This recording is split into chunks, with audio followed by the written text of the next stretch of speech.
नमस्कार। आज हम एक बहुत ही दिलचस्प किताब के कोर सिस्टम को समझने वाले हैं।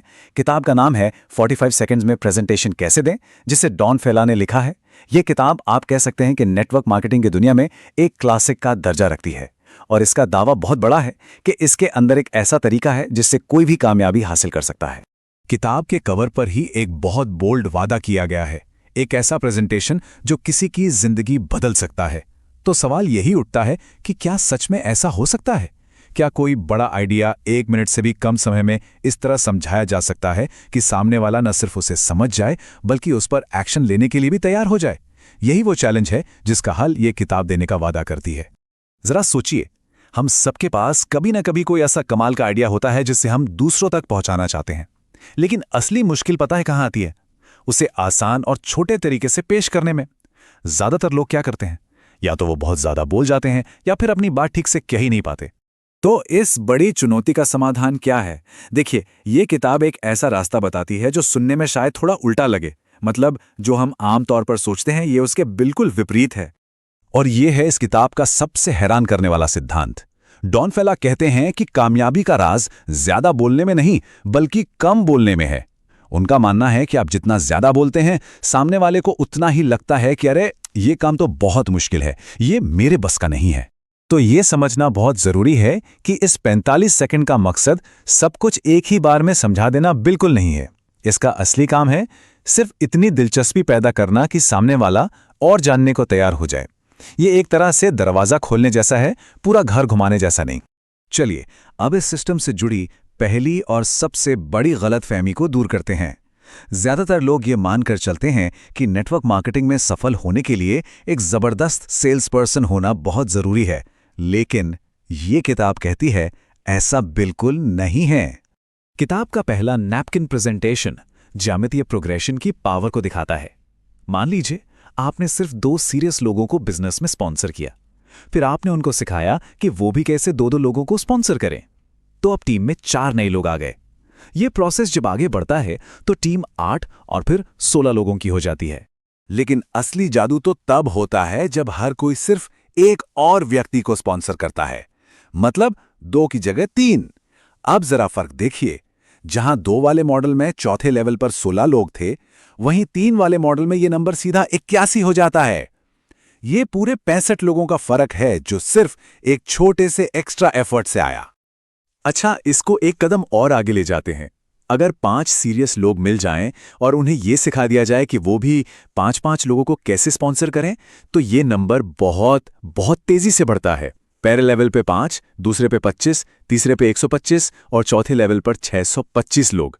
और जब इन सबको जोड़ा जाता है तो ऑर्गेनाइजेशन में कुल कितने लोग होते हैं? 780। और ये सब शुरू कहां से हुआ था? सिर्फ 5 सीरियस लोगों को ढूंढकर उन्हें एक सिंपल सा सिस्टम सिखाने से।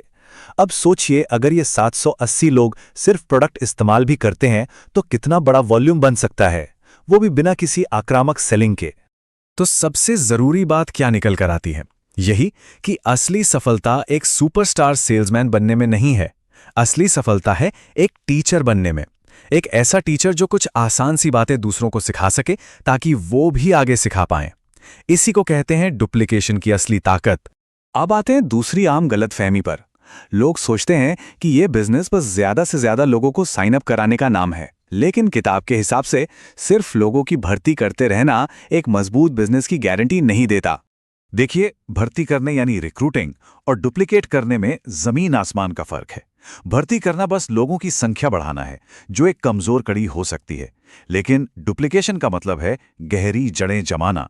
इसका मतलब है किसी को यह सिखाना कि वो आपकी तरह अपना बिजनेस कैसे बना सकता है। इससे गहराई आती है, स्थिरता आती है। ये स्लाइड उस सबसे बड़े सवाल का जवाब देती है जो लोग अक्सर पूछते हैं, पिरामिड स्कीम का।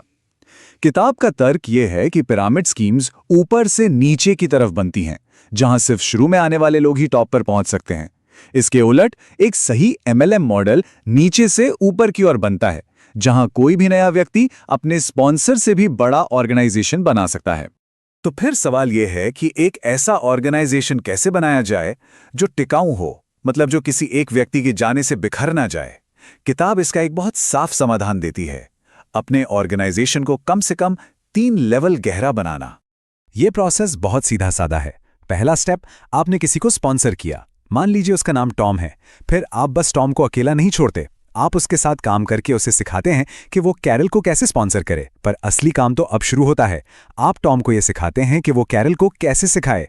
तो सबसे जरूरी बात यह है कि जब तक आपकी टीम की लाइन 3 लेवल गहरी नहीं हो जाती, तब तक आपका काम पूरा नहीं हुआ है। किताब के मुताबिक सिर्फ तभी आपका ऑर्गेनाइजेशन आत्मनिर्भर बनता है और आपके बिना भी आगे बढ़ सकता है। यही है सच्ची डुप्लीकेशन।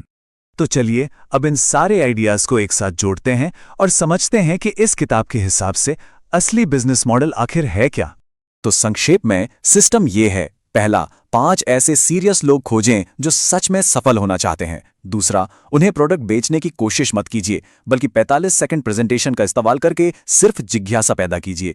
तीसरा, उन्हें ये सिंपल डुप्लीकेट होने वाला सिस्टम सिखाइए। चौथा, उन्हें यह भी सिखाइए कि वे आगे दूसरों को कैसे सिखा सकते हैं। और आखिर में स्थिरता के लिए हर लाइन को कम से कम 3 लेवल गहरा बनाइए। तो अंत में ये सवाल बचता है, इस खास बिजनेस मॉडल से हट के भी अगर सोचें तो एक ऐसे सिंपल आइडिया की असली ताकत क्या है जिसे कोई भी कॉपी कर सके और आगे बढ़ा सके। शायद असली कामयाबी मुश्किल रणनीतियों में नहीं, बल्कि ऐसे ही सरल और डुप्लीकेट होने वाले सिस्टम में ही छिपी होती है। सोचने के लिए धन्यवाद।